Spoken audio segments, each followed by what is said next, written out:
মায়ের কাছে সন্তান কিছু আবদার করলে মা সেটা দেবার বা করবার যথাসাধ্য চেষ্টা করে সব সময়।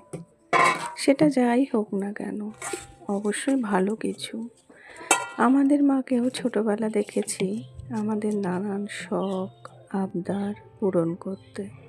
আর এখন তো নিজেই মা হয়েছি, নিজের থেকে বেশি সন্তানের আবদার মেটাতে মায়েদের সময় চলে যায়।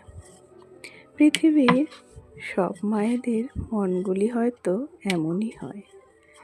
সন্তান কিছু চাইলে সেটা কতক্ষণে তাকে কিভাবে দিতে পারবে এই চিন্তা, আর যতক্ষণ না সেটা করে দিতে পারবে ততক্ষণ তার শান্তি নেই। বিশেষ করে সন্তানরা যদি কিছু খেতে চায়, সেটা ঘরে বানানো হোক বা বাইরের কিছু। আজ মেয়ে আবদার করেছে যে সে লুচি আর পায়েস খাবে, তাই তার আবদারে আজ সন্ধেবেলা হয়েছে বাড়িতে নলেন গুড়ের পায়েস আর গরম গরম ফুলকো লুচি।